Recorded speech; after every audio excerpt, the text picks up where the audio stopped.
in. Where did you dig up that old fossil? Going into Toshi Station to pick up some power converters. That's no move. We're all fine here now, thank you. How are you?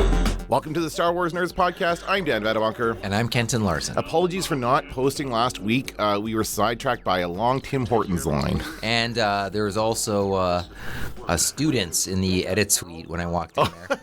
And they all stopped. It was like a scene from a movie where the bad people walk into the bar. The good guy walks into the bar, and all the bad people stop and look at the person who walked in and stop talking. That's what happened when I opened the door. And I went, is Dan here? And they all looked around at each other. They didn't even answer, I don't think. And I was like, let him know I'm looking for him. And I closed the door and I was like, second-year students.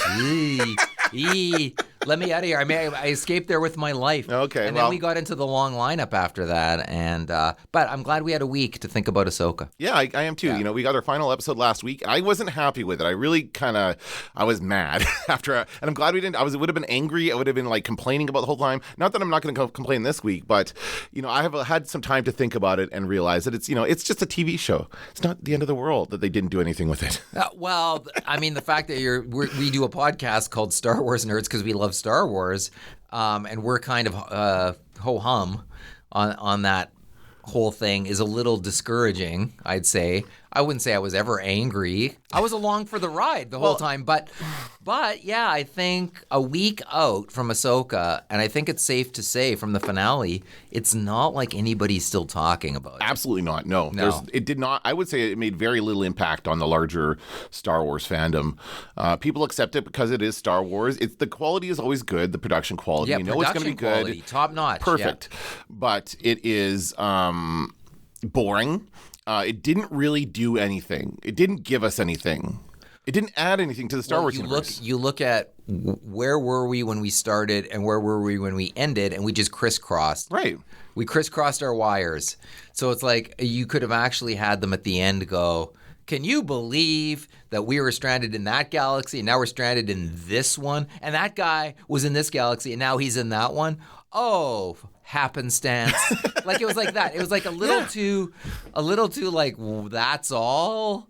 Like that's the whole point of this? Yeah, and it didn't start off to the last episode. Just looking at it now, it wasn't off to a good start because we begin with Morgan, our villainous Morgan, who gets secret super witch powers from the witches, from the Dathomir witches, and they basically try to supercharge her. Yeah. They we give you the power of shadow. The power of Grayskull. The power.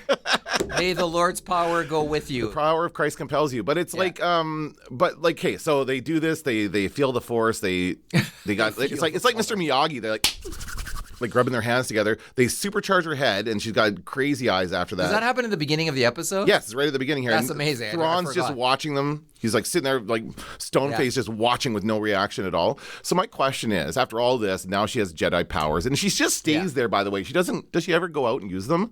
Or does she just stay in that control room the whole time? It allows her to mind meld with the saber or something. Right. There's some...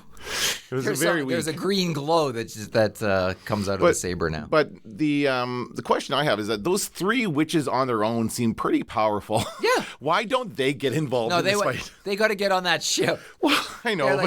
They bought a boarding pass for 3 people and they're going to use it. That's right. They don't have want to pay for extra luggage. And then we've got kind of now. What do you think of this sword? It's like a flaming sword. It's like the first time we've ever seen this kind of a thing in Star Wars. I mean, it's all fine. I don't object to this, but you just mentioned something and you said Thrawn's kind of standing there watching. It's like, yeah, he does a lot of standing around and watching. And I think one of the things this show needed to do, it had to do it, is show he's cold and calculating. He's thought through everything. He is going to win at all costs. He will never be made a fool again. He even says in that episode, I will never be thwarted by a prepubescent Jedi. I mean, he doesn't say that, but he says, it's not happening. But we at no time see him unleash any power that's anything other than standard. And he's often wrong, and he often can't find something. Like, he couldn't find Ezra on the planet where they found him like in an hour. In 2 seconds. And yeah, exactly. And he's not like, he's failing quite often and not really admitting it and saying, it's okay. I planned for myself to fail all along. Like he doesn't acknowledge his failures or even seem to care about it. And he wants to get back to the other universe. Okay, great. Or to the other galaxy.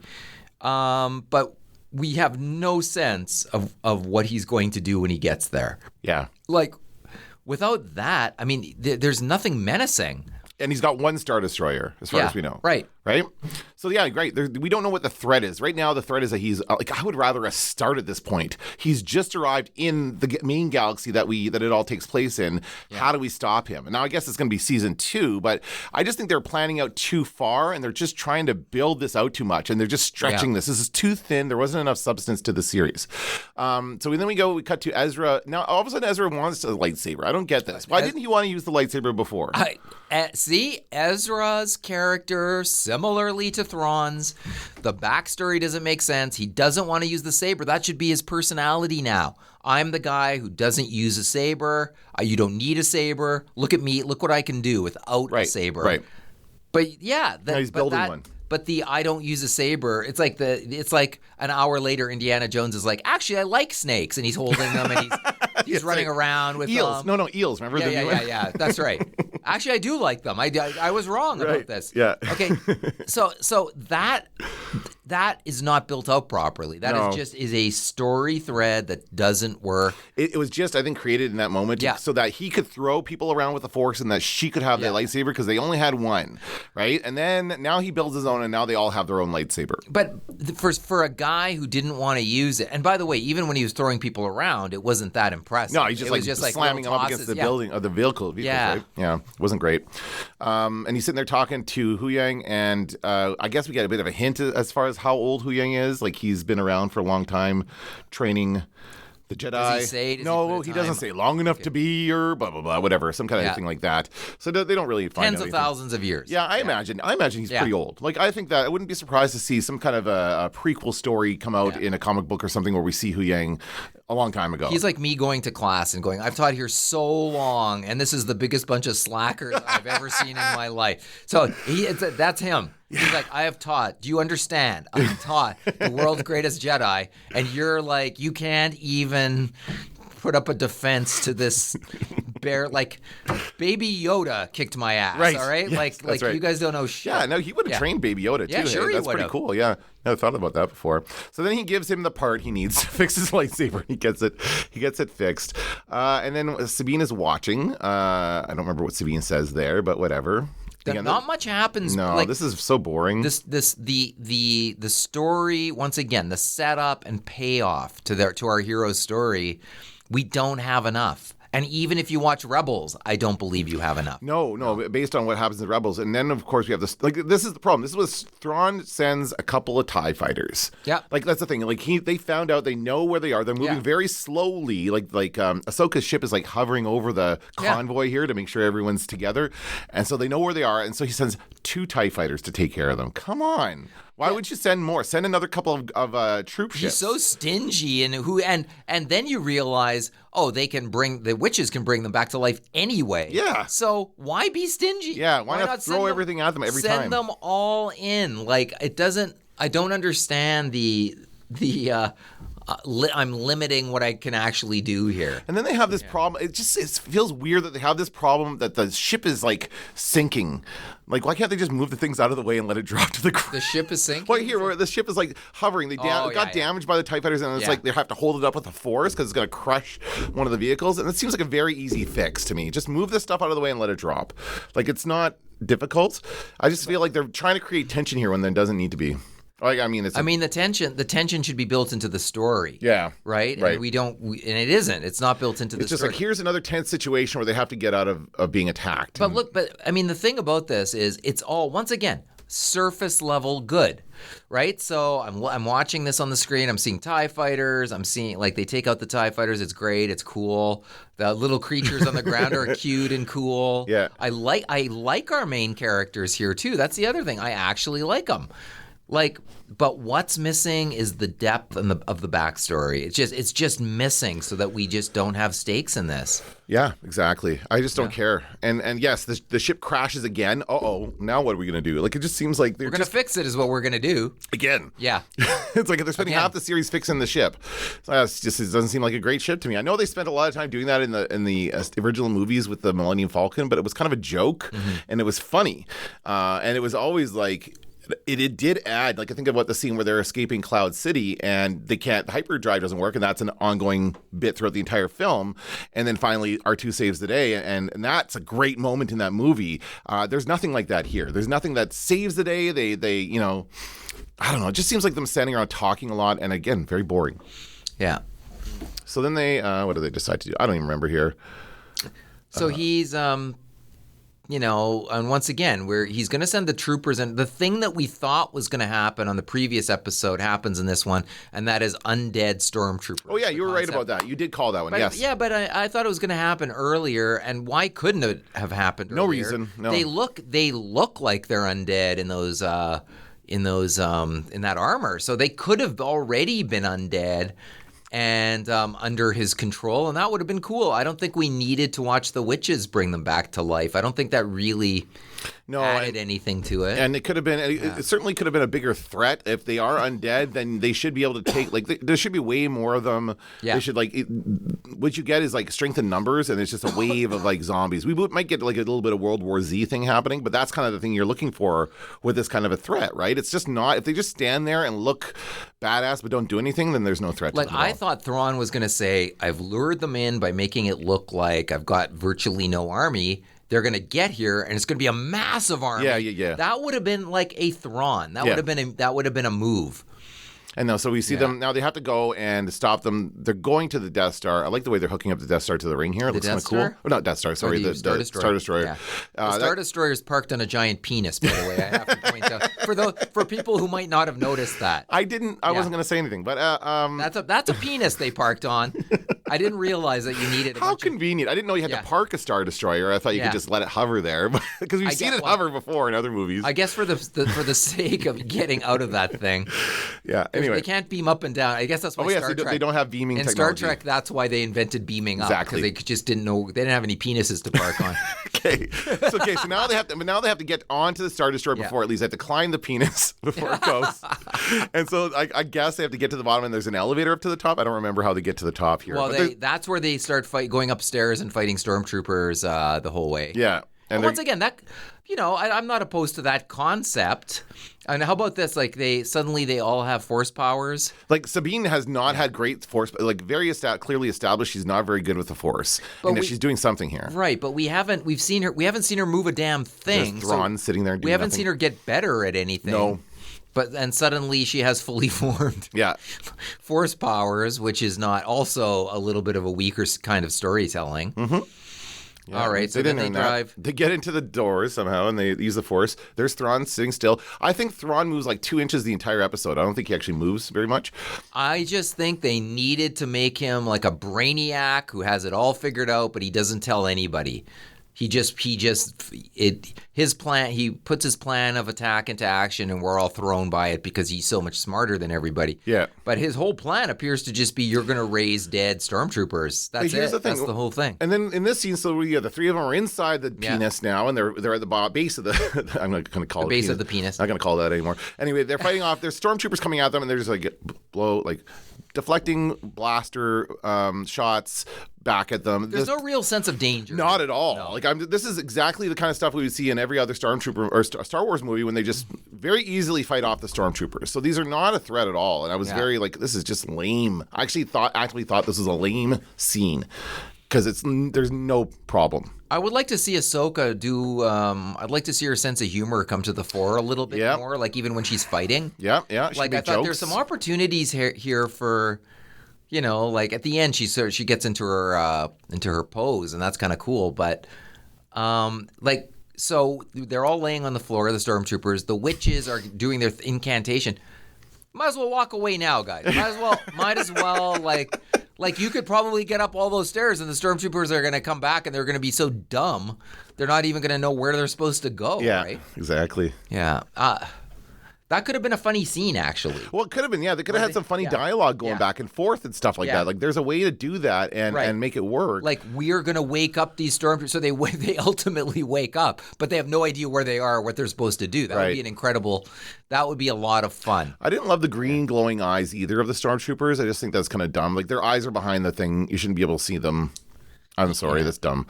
I just didn't like it. You know, it's just kind of a, oh my God. And it was, I get the feeling this is meant to be like a big shocking moment. Like they're really like, they're getting back up. But I'm like, you predicted it. We all saw this coming. We all knew this was happening. They wait around for it, too. Yeah. They're waiting. They're standing. They're sitting there going, what? Yeah. What? And there's all this, again, it's very drawn out, very like slowly paced in general. Look how slow they're moving their lightsabers. Like, I think it would have been better if... And there's shuffling. Now they're shuffling like zombies. Now they're not even like working. Yeah. You know, it's just not... It would have been better if Ahsoka would have gone like, hang on, watch this, and then they come back to life.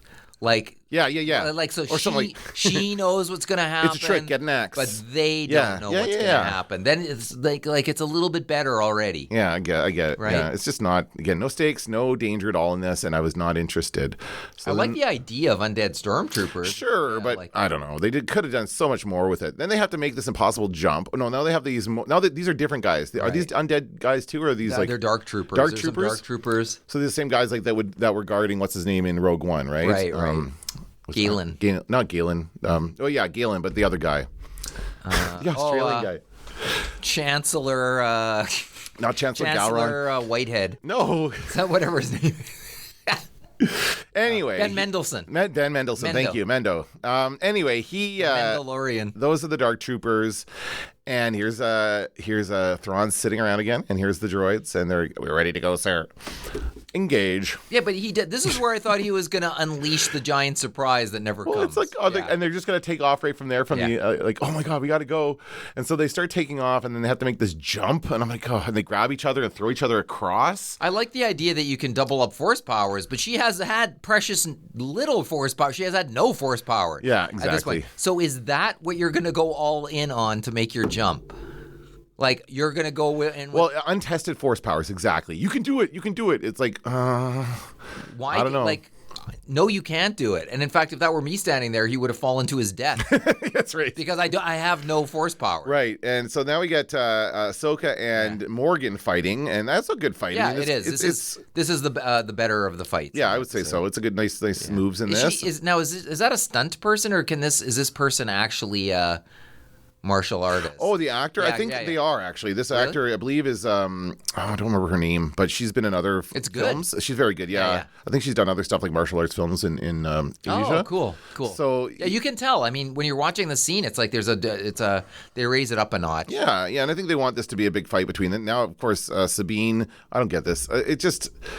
It's a little too much. First they went here, and then they went there, and then I did this, and then they did that. Like but the stakes are pretty low, and these guys are not hard to defeat. Here's what I don't like about this. I just realized it. It's that they're in the open, in the middle of the room, and going like this, and the stormtroopers are surrounding them. There's no way they should be able to like not get hit at least once. Right. Whereas in the old Star Wars, they were always like on other sides of a room or like a hallway or something, and fighting and they had cover. They had things to block them. They were behind a corner and shooting. And so that's what this is. This is just like in the middle of a room. It's just stupid. It's a stupid way to fight.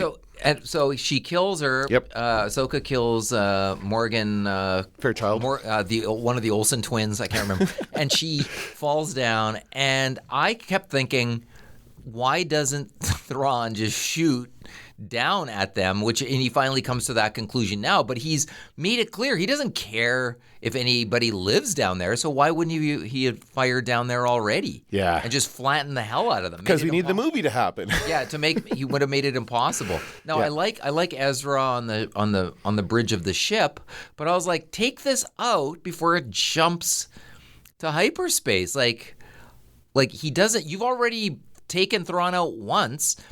His pride goes there. It is. There's his pride again. Take him down a second time. You know how to take this guy down. So do it again.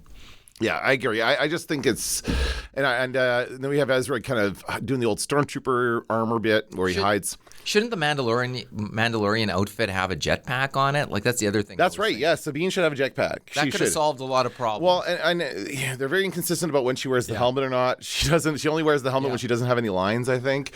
So I don't know. I don't like that part of it. And then they have to.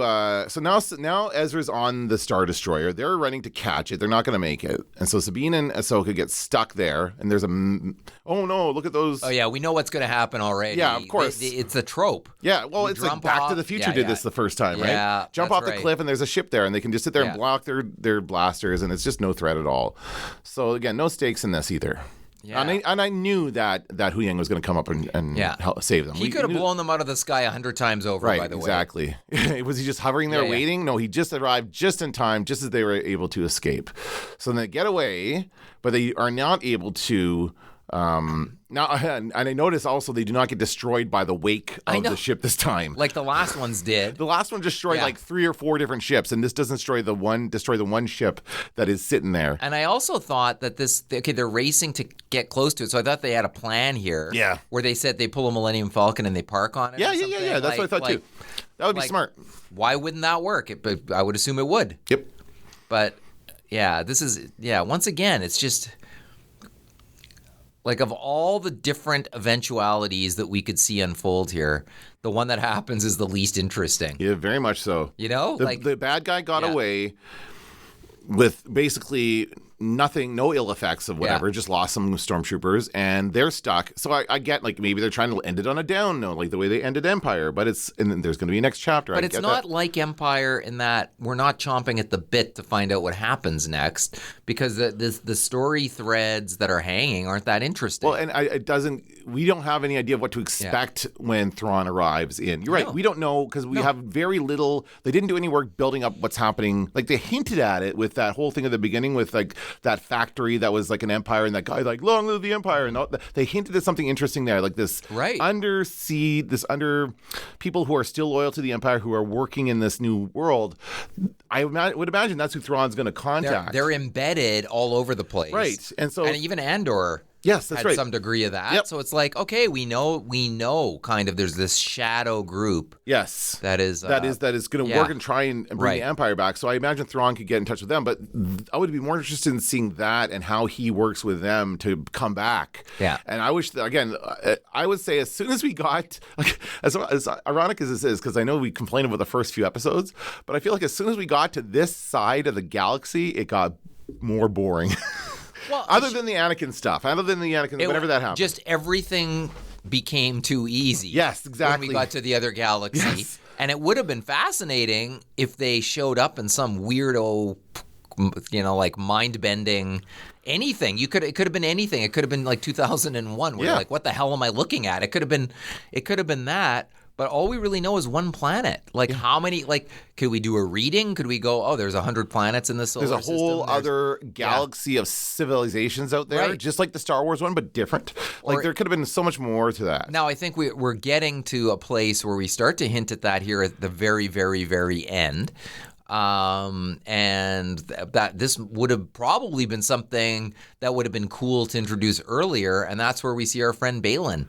Here at the finally. By the way, the whole time we were the whole time we were watching this episode, I kept thinking Balin and his apprentice, whose name I never remember. I kept thinking they're going to show up and turn the tables. They're going to show up. They're going to take the ship back. That's right. And they were not involved at all. Right. They were involved in nothing. Leading up to leading into this. Which was very disappointing, especially considering that the actor is dead. Yeah. And Ray Stevenson's dead, and so we're not.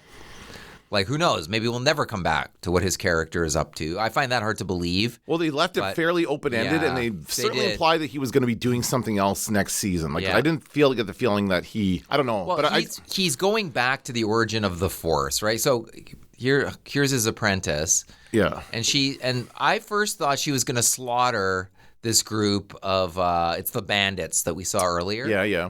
I thought she's going to slaughter them. And it's like, no, I guess she's going to be their leader. Oh, okay. Like, that's what this means? I think, because this is not I'm going to kill you. This is I dub myself leader of your sad The guy stands up like, huh? Yeah, right. I'm cooking my breakfast here. Yeah. Huh? And then we Okay. see him, and he's Now, also the looking- Balin stuff here is probably the most interesting stuff in the entire episode. Yeah, because they have this carving of the whoever that is. the and it looks like father, him. the son, and the daughter's head has been exploded. Yeah, and he looks very. And he's looking at Oh, yeah. Mordor. Over in the well, there's a mountain in the distance that Right. he's looking at there. Could you see it? Yes, I can see And it's it. got like a glowing. Aye. It's got something on it. Yeah. And so he's like, I am going to go discover the origins of the Force, but not in this season, biatches. Come back next season. And this might be my most frustrating scene. And when Ezra comes back, Oh yes. and so at the beginning of the season, an Imperial ship landed and killed everybody on board the Rebel ship. Right. So here we are at the end. The Imperial ship lands again. And Ezra decides, I'm going to leave the Stormtrooper helmet on when I get off this ship. Right. Yeah. Exactly. Eh. What? He just walks off like a stormtrooper. He's gonna leave the entire. Really, could have just once he was in the ship, he could have just taken the armor off. So we skip the part where he escapes. Right. We skip that. Yep. Maybe it's a bad idea to escape. Maybe you should be embedded on that ship. I with thought he was Thrawn. going to stay. Yes. I really thought he was going to stay, and we would have Yeah. the flipped around situation. Oh, yes. I escaped. All right, so he escaped. They all come out. They've learned nothing because they still let Imperial shuttles land. Yes, that's right. It'll never happen They're just again. going to watch him get off this thing. Right. And very overdramatic, but obviously done for effect, right? Right. Is this and for a second, I didn't think it was anybody but Ezra. Like, come on. Of course it is. I was hoping it wasn't going to be. I was hoping it'd be Leia or something. I was hoping. Oh, yeah, that'd be cool. Yeah, I was hoping Surprise it us was with going to something. be someone else who was going to surprise us. Yeah. But no, it's not a surprise. And he walks out like a stormtrooper, and only Chopper recognizes smells him. him. Smells him. Chopper knows. He's got the distinct smell of Ezra. That's right. He's like, oh, this stormtrooper loves Chopper. No, it's Ezra. Of course it's Ezra. Come on. We know that. Yeah, so he takes off the helmet and he goes, "What's up, bitches?" Hey. I'm back. He says I'm home, doesn't he? He Something like says, that? "Hi, Hera," I think. Hi, Does Hera. he say something like that?